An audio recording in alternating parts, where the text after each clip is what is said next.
Bueno, soy la hermana Alejandra El Baba. Entré a la congregación muy pequeña, a los 19 años, hija de una madre viuda, me crié con ella, con mis abuelos, con mis hermanas mujeres también. Y bueno, como digo, entré muy pequeña a la congregación y ahora volví a Rosario después de 32 años.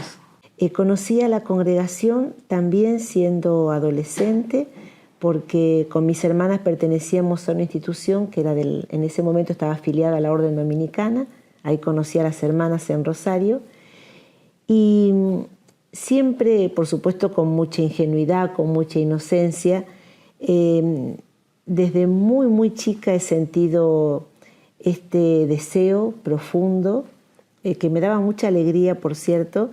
Yo decía, yo le quiero dar más a Dios. O sea, no me alcanza ir a la parroquia los sábados, no me alcanza lo que hago con los adolescentes y con los niños. A mis 18 años, incluso antes, sentía que yo quería hacer toda para Dios y darle todo, ¿no? Así fue, bueno, que me acerqué a las hermanas y las hermanas en ese momento me dijeron que tenía que esperar un poco porque era muy chica, a los 14, 15 años. Y después terminé quinto año, me invitaron a un encuentro vocacional, que hemos hecho varias de las hermanas en Córdoba. Y bueno, y entré a la congregación, le dije a mi madre que sí, que estaba decidida. Mi comienzo como en la congregación, primero, hicimos la formación aquí en Tucumán, éramos un grupo de 12 chicas, la mayoría de mi edad, así que nos divertíamos muchísimo. Hicimos en el postulantado una compañía de teatro, en el noviciado también, estudiábamos mucho y nos quisimos mucho como grupo, ¿no? Y después, con la primera profesión, mi primer traslado es a Rosario. Así que ahí fui catequista de 7º grado, tenía la confirmación y ahí empecé a estudiar en el profesorado de Ciencias Sagradas, Monseñor Cayano en Rosario. Después me trasladaron a Santa Fe, en esa época con 22 años, 23, teníamos grandes responsabilidades en la congregación. Fui representante legal en el Colegio Sagrada Familia, estuve poquito allí. Y después ya, me tomo un año, un poco menos, para cuidar a mi madre, estaba muy enferma. Y luego que mi madre parte, me trasladan ya a Tucumán. Y pasé muchos años de mi vida aquí en Tucumán. Muchas veces me siento más tucumana que rosarina. Y siento también que los amigos que tengo y las amigas son las amigas que recogí también en el trabajo en la congregación, ¿no? Gente con la cual he trabajado junta, he caminado junta. Me acuerdo del movimiento juvenil que hemos trabajado, ¿no? En los años 90, las misiones de esa época, las docentes, los directivos. O sea, digamos, yo ahora miro un poco, ¿no?, en perspectiva mi vida y los amigos y las amigas que tengo, sobre todo, son los recogidos en el camino, ¿no?, en el camino con la congregación. Yo estudié psicología, siempre desde chica. Yo necesitaba, como decía, hacer la síntesis, hacer una síntesis en mi vida y en el trabajo pastoral de acompañamiento entre la psicología y la teología, entre la psicología y la espiritualidad sobre todo, ¿no? Y me encontré en el camino con el pastor Oscar Pfister, que era muy amigo de Freud, un hombre muy cercano al psicoanálisis. Y él, en una carta a Freud, le dice que le valora mucho a Freud todo lo que hace, porque Freud escribe mucho sobre religión. Y le dice, tengo la certeza, doctor, que ni la teología sola, ni la psicología sola van a poder hacer algo por el sufrimiento humano. Lo tenemos que hacer juntos. Y entonces yo entendí que la síntesis venía por ahí, por hacer algo con el sufrimiento humano, ¿no? Porque siento de verdad que que estamos en este mundo de paso para ser felices, ¿no? Y para amar. Y siempre por una cosa o por otra he estado como muy cerca del padecimiento de las personas y siento que ahí yo tengo una misión. Y la congregación, a la cual siempre cuando voy a dar los talleres y la gente lee el currículum para presentarte, siempre digo yo, ahí falta algo que diga, y es una hermana muy agradecida.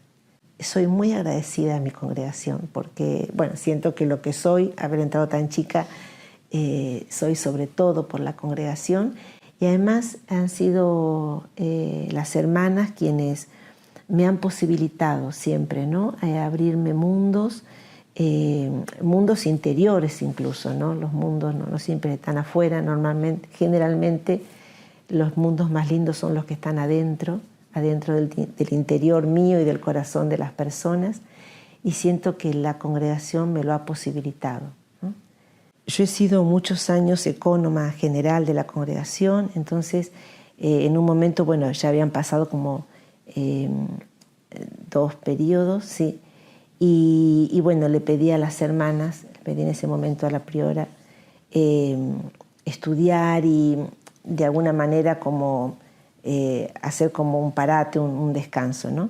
Así fue como voy a Barcelona y hago el máster en estudios comparados de literatura, arte y pensamiento, y ahí me encuentro con Jung, que siento también que es un autor al que creía en el alma humana, ¿no? Creía en la espiritualidad. Y bueno, empiezo a profundizar y mi tesis doctoral tiene que ver con él. Y ahí en Barcelona la busco por indicación, digamos, por sugerencia de una de las hermanas nuestras también, la busco a la maestra Zen Berta Meneses. Para mí el Zen ha sido descubrir realmente un método de oración muy higiénico, te purifica mucho por dentro en el mejor de los sentidos y es una práctica para adultos porque es sentarte sola con el Dios solo frente al misterio, ¿no? Entonces a mí en ese sentido me ayudó muchísimo la práctica del silencio y de la quietud. La he sentido así como de mucha sabiduría en mi vida y siento que el Zen, que es con raíz cristiana, que es el que hacemos nosotras porque es el que hace Berta Meneses, me ha devuelto de una manera impresionante, auténtica, profunda a mi consagración, a mi seguimiento de Jesús. Porque este tipo de meditación te ayuda a estar aquí y ahora, anclada, y es donde está Dios, porque Dios es presente. Y entonces, en ese sentido, a mí me cambió muchísimo mi vida, ¿no? Y he descubierto a un Jesús, que es un Jesús, también es un hombre que buscaba, un hombre Dios que buscaba la interioridad y buscaba el encuentro con Dios Padre sin intermediarios, ¿no? Y creo que por ahí pasa la meditación, y la meditación cristiana, porque, digamos, yo he vuelto es como que he hecho un camino de vuelta a la meditación cristiana a través del Zen, es decir, volver a reconocer que nuestros padres y madres de los primeros siglos en el cristianismo hacían meditación, ¿no? Después, bueno, la Iglesia Católica va como estructurando de alguna manera sus ritos, sus oraciones, sus liturgias, ¿no? Y nos olvidamos un poco de esta otra cara que es, yo diría, rezar con el cuerpo, ¿no? Nosotras en los colegios intentamos y favorecemos la meditación cristiana, no el Zen, sino la meditación cristiana en los niños, en las niñas, en los adolescentes, porque creemos que es un modo muy, muy auténtico, muy cristiano, repito, de de volver a uno mismo, pero para encontrarse con el misterio que somos, ¿no? Yo siempre le digo a las hermanas que, un poco en broma, ¿no? Pero como dice Teresa, nada pedir, nada rehusar, ¿no? Y entonces cuando se me han hecho ofrecimientos, en general los he aceptado y siento que esos fueron los caminos que ha ido delineando Dios para mi vida, ¿no? Estábamos en plena pandemia y de Confar le ofrecen a la hermana Cintia, le dicen que hay una beca para hacer un diplomado en protección de menores en la Pontificia Universidad Gregoriana, y que si tenía alguna hermana para enviar, porque no había en la Argentina gente que pudiera ir, que lo quisiera hacer. Y bueno, Cintia rápidamente dijo que sí, que iba a buscar una hermana en la congregación, y como yo ya venía haciendo algún tipo de formación en este sentido y habíamos escrito el protocolo de cuidado en la congregación y demás, me dijo si yo quería ir a Roma 5 meses a hacer este diplomado, a profundizar en el tema. Y así fue como, sin saber mucho de la temática, voy a Roma, ¿no? Y de verdad esos 5 meses en Roma han significado una gran conversión para mi vida, porque cuando uno se pone a ver y a mirar y a profundizar en los abusos en general, en cualquier tipo de abuso, desde los ojos de la víctima, la vida te cambia absolutamente y se ve distinto. Algo que a lo mejor yo veía como que eran casos aislados y me asombraba, como se asombra todo el mundo por cómo se dan estas cosas y cómo pasa esto en nuestra iglesia, y que pasa en todas las iglesias y pasa lamentablemente en todas las sociedades. Cuando uno lo empieza a profundizar se da cuenta que es un tema sistémico, que tiene sus profundas raíces a veces en la manera de cómo nos relacionamos, y sobre todo tiene su raíz en el manejo que a veces hacemos unos y otros del poder.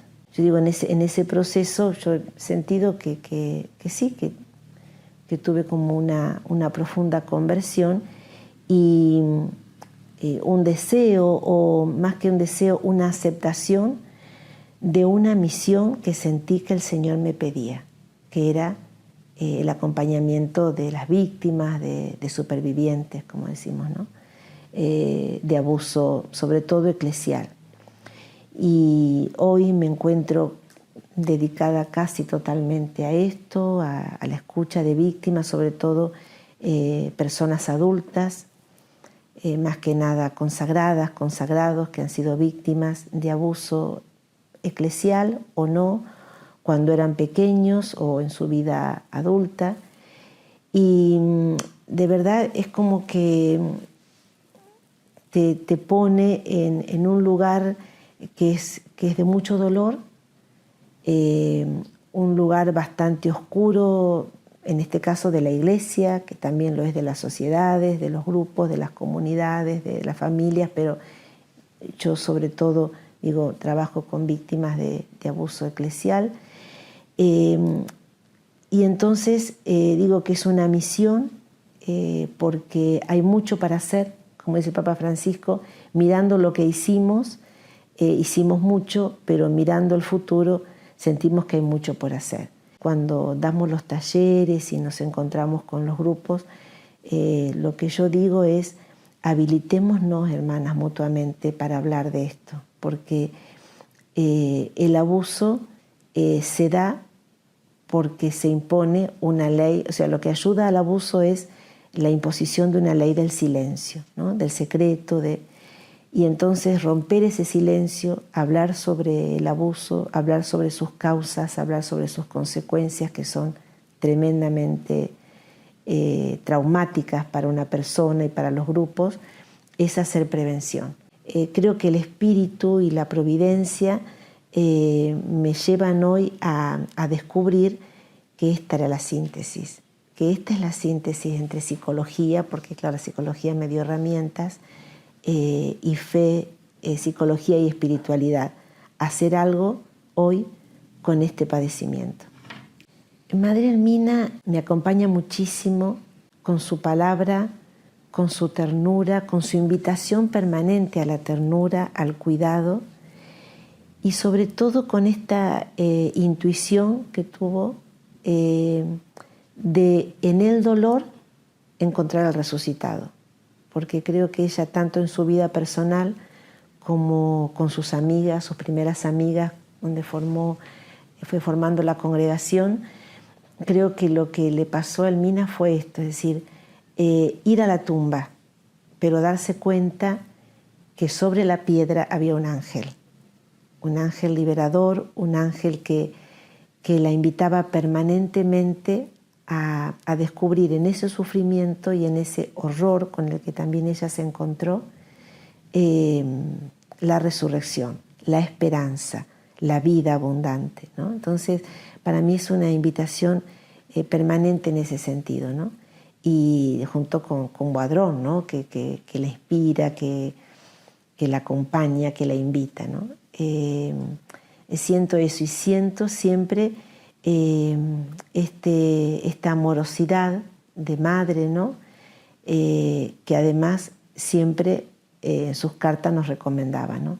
Traten con cuidado, traten con ternura, traten con delicadeza, ¿no? Siempre elegir la delicadeza, incluso con ejemplos así como muy concretos les ponía ella, ¿no? Si tienes que reprender a alguien, siempre aparte, por ejemplo, ¿no? No en público, o sea, siempre con esa invitación al cuidado. Así que para nosotras esto del cuidado siento que es muy fundacional, muy vocacional, muy carismático también.